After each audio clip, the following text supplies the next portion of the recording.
नमस्कार, शाम के 5 बज चुके हैं। दंगल में आप सभी का स्वागत है। मैं हूं आपके साथ चित्रा त्रिपाठी। कोरोना की त्रासदी कम नहीं हो रही। आज फिर से 4 लाख से अधिक केस एक दिन में सामने आए हैं और मौत का आंकड़ा एक दिन में पहली बार 4000 से अधिक हो गया है। लेकिन इन हालातों में भी मुनाफाखोरी और कालाबाजारी के मामले लगातार सामने आ रहे हैं।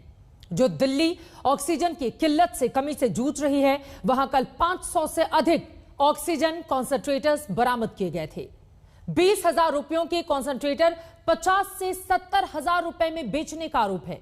इस मामले में मैट्रिक्स सेल्युलर कंपनी और दिल्ली के खान मार्केट में रेस्टोरेंट चलाने वाला नवनीत कालरा आरोपों के घेरे में है। नवनीत कालरा के खिलाफ कई राज्यों में रेड डालने के बावजूद दिल्ली पुलिस उस तक अब तक पहुंच नहीं पाई है। तो मैट्रिक्स कंपनी के मालिक गगन दुग्गल के लंदन में मौजूद होने से उसके रोल को लेकर अभी कोई गंभीर जांच शुरू नहीं हुई है।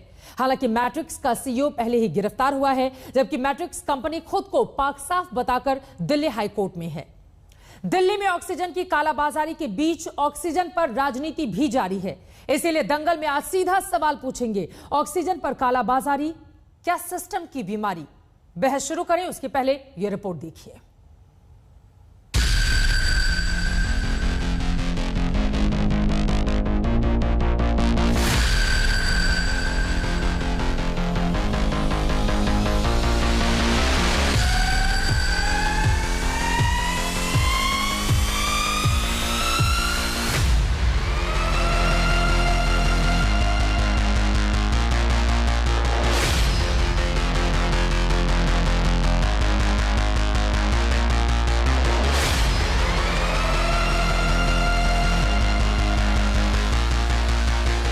जब ऑक्सीजन की कमी से दिल्ली की सांसें उखड़ रही हों, तब ऑक्सीजन कंसंट्रेटर्स के जरिए कालाबाजारी और मुनाफाखोरी के आरोपों ने दिल्ली को हैरान किया है। दिल्ली के पॉश खान मार्केट के खान चाचा रेस्टोरेंट समेत अन्य जगहों से ऑक्सीजन कंसंट्रेटर्स की बरामदगी के मामले में अब तक मास्टरमाइंड बताया जा रहा खान चाचा रेस्टोरेंट का मालिक नवनीत कालरा फरार है। लेकिन पुलिस को उसके खिलाफ कई सबूत मिल रहे हैं। नवनीत का एक ऑडियो चैट सामने आया है। I have 2 lakh calls to attend, so I won't be able to answer each and everybody's personal questions. मैंने सारी डिटेल आपको सेल्फ एक्सप्लेनेटरी मैसेज में भेजी हुई है। कौन सा मॉडल है, क्या है, एक मशीन पर पर्सन मैं खान मार्केट वालों को दे सकता हूं उनके घर की यूज के लिए।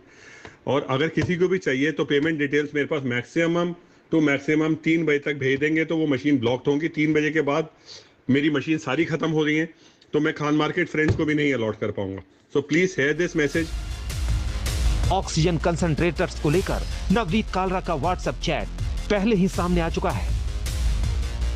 कोरोना के कहर से कराह रही दिल्ली वालों को ऑक्सीजन कंसंट्रेटर की जरूरत थी और इसी का फायदा नवनीत कालरा उठा रहा था।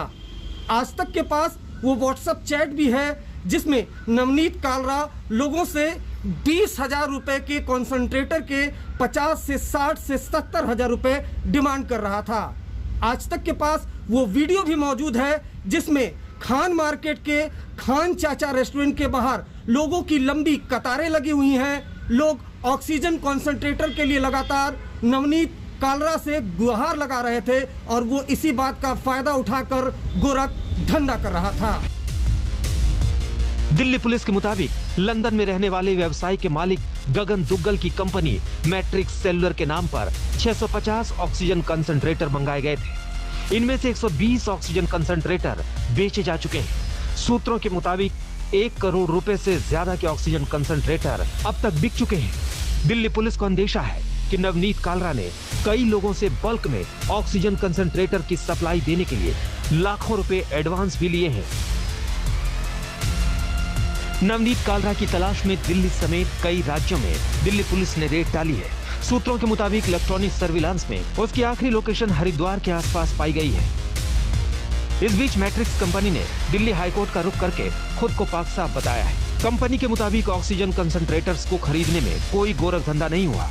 कंपनी की याचिका के बाद हाईकोर्ट ने पुलिस से जांच की स्टेटस रिपोर्ट मांगी है। वैसे पुलिस ने मैट्रिक्स के सीईओ गौरव खन्ना को रेड के साथ ही गिरफ्तार किया था। इस बीच जब ऑक्सीजन की कालाबाजारी का बड़ा मामला सामने आया है तो ऑक्सीजन की राजनीति भी गर्मा गई है। बीजेपी सांसद मीनाक्षी लेखी ने ट्वीट करके पूछा है कि क्या दिल्ली में ऑक्सीजन की कमी के पीछे कहीं ऑक्सीजन स्कैम तो नहीं है। उधर दिल्ली सरकार लगातार केंद्र से ऑक्सीजन मांग रही है। करंट जो जरूरत है हॉस्पिटल की वो करीब 700 मीट्रिक टन की है, उसमें कम ना करें। और हमें पूरी उम्मीद है कि केंद्र सरकार पूरा सहयोग करेगी। जैसे एक दिन 730 टन मिला, आगे भी 730 टन ऑक्सीजन दिल्ली को 700 टन ऑक्सीजन दिल्ली को दिलवाने में मदद करती रहेगी। दिल्ली से तंसीम हैदर और अरविंद ओझा के साथ आज तक ब्यूरो।